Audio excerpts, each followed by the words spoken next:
कहना यह है कि हम हिंदुओं में, सनातनियों में, हमारी तो मानसिकता यह है कि पड़ोसी का घर जलता है तो हम ये कहते हैं हमें क्या फर्क पड़ता है, हमारा तो नहीं जल रहा। इस घटना ने, इस सीएए ने, जो सनातनियों में कंसेप्ट ही नहीं था, इसने हिंदू उम्मा को मजबूत कर दिया है और इसने हिंदुओं की उम्मा बना दी है कि बांग्लादेश में रहने वाला हिंदू, पाकिस्तान में रहने वाला हिंदू, अफगानिस्तान में रहने वाले हिंदू की चिंता हम करेंगे। ये एक नई उम्मा खड़ी हो गई है। तो डर यह है कि उनकी उम्मा टूट गई है, इसने आपकी उम्मा बना दी है। इस डर से लोग शाहीन बाग पे बैठे हैं। 70 सालों में यादव कौन है, ठाकुर कौन है, ब्राह्मण कौन है, ये कौन है, वो कौन है, आपको बांटा, आप बटे। इसने एक ही झटके में उम्मा बना करके कहा तुम सब सनातनी हो और हर सनातनी का फर्ज है कि दुनिया में किसी सनातनी के साथ कुछ हो रहा है उसकी तकलीफ में हम साथ खड़े होंगे। यह डर पैदा हो गया है। तो संकट यह है, इसलिए यह आपने जो लिखा है, राष्ट्र की दिशा किस ओर, राष्ट्र ने अपनी दिशा बता दी, समाज को इसके पीछे खड़ा होना है। इसलिए बहुत सारे जीवन में चीजें आती हैं और इस 3 सालों के अनुभव से मैं ये कहता हूं कि अगर आप ईमानदारी से, जो आपके मन में है, हजारों ऐसे इश्यूज हैं जो आपको नहीं पता, और मेरे पिटारे में बहुत सारे इश्यूज हैं जिनको मैं पब्लिक में लाऊंगा। सिर्फ आप ये सोच करके कि ये काम हमें इसके अंजाम तक पहुंचाना है, आपका निजी कुछ नहीं है, सब कुछ मौजूद है, आपको सिर्फ उठाना है और लोगों के बीच में खड़ा कर देना है। अगर मराठे साहब ये कैलेंडर नहीं छापते और मेरी इनसे मुलाकात नहीं होती तो दुनिया भर में जिन लोगों ने मदद करके इसको बड़ा बनाया है ये छापते रहते, पता नहीं चलता। लेकिन आज ही मुझे पता चला है कई हजार कॉपी अमेरिका गई हैं। इसलिए बात छोटी सी है, अगर आपके घर पे किंगफिशर का कैलेंडर नहीं हटेगा तो ये वाला नहीं लगेगा। अब तो वो बेचारा अपना अपने कैलेंडर बना हुआ है। आप इस कैलेंडर को जरूर लें, अपने बच्चों को समझाएं ये हिंदू कैलेंडर नहीं है, ये कोई पूजा पद्धति पे नहीं है, ये प्लैनेट्स के मूवमेंट के ऊपर है। जैसे आपके पड़ोस में एक राज्य है, उस राज्य में भी बड़ी गुंडागर्दी थी। आपने तो आदमी गुजरात से भेज दिया था, लोगों ने उसे गालियां दी, उसके बारे में सवाल खड़ा किया।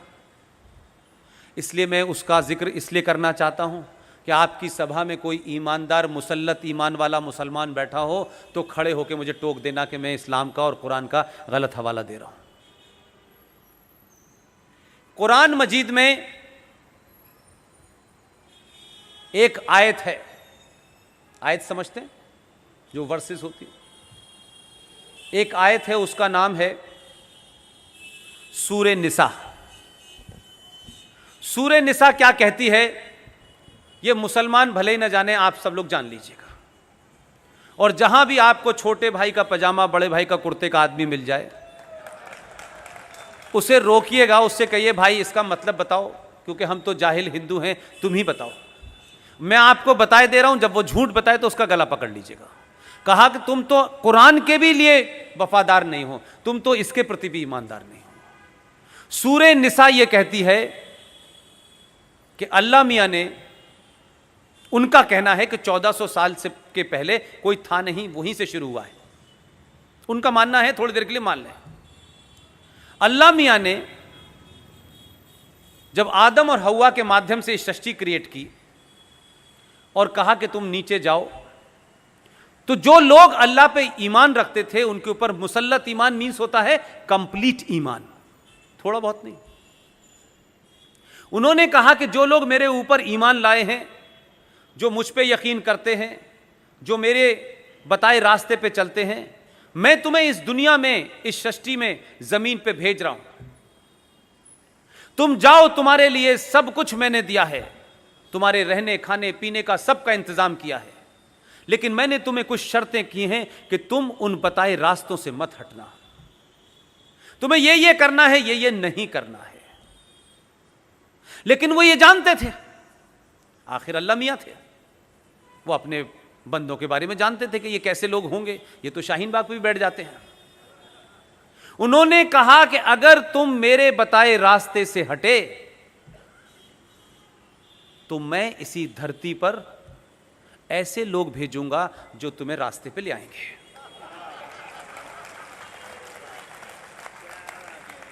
उस सूरह निसा में यह नहीं लिखा हुआ है कि मैं आरिफ भाई को भेजूंगा, रफीक भाई को भेजूंगा। उन्होंने न नाम बताया, न शक्ल सूरत बताई। उन्होंने यह भी नहीं कहा कि वो आदि आस्तीन का कुर्ता पहनेगा। उन्होंने भेजा है।